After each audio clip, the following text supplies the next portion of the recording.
Magandang araw. Tatandaan nyo ito yung nag-back to zero tayo.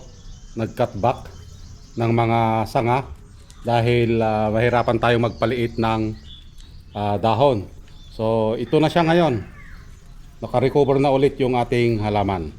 Okay? Kung nagpapalaki pa rin tayo dito ng sanga.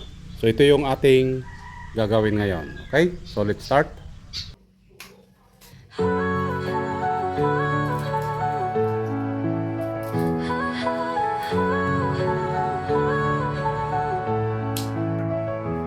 Sa dilim ng gubat, ako'y naglalakad. Scout ranger, ako sniper, sa likod ng lakad. Kalaban ay harap-harapan, walang atrasan. Maski kamatay, hindi ko iniiwasan. Tinamaan man ako, di ako sumuko. Sugatan ng katawan pero buo ang puso. Buhay ko'y bonsai, maliit pero matatag. Bawat sugat kwento ng isang tunay na tapan. Laban lang, walang iwanan. Tatako'y tapang puso't paninindigan. Bonsai istang lumpo, kahit saan itapon.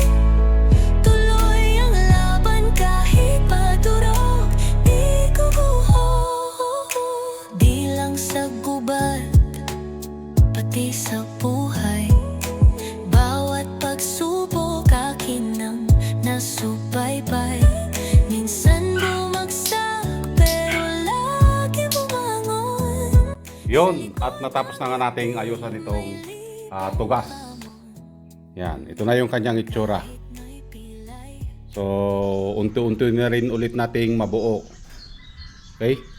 Dahil nag-back to zero tayo dito, pinagpuputol natin yung mga ibang mga sanga and then dinugtungan ng panibagong variety ng tugas. So, ito na yung kanyang itsura. So, yun ang kanyang back. Ganon din doon sa baba, yun ang kanyang back. Okay, may mga pasilip din siya. So maganda yung katawan nito dahil punong-puno ng driftwood. So ito yung kanyang kabuuan. Nagputol na pala tayo dito para makontrol yung lakas ng ulo ng ating halaman. Okay, para lumakas yung nasa lower part. Yan. Okay? So yun lang and maraming salamat. Happy bonsai sa ating lahat. Bye-bye.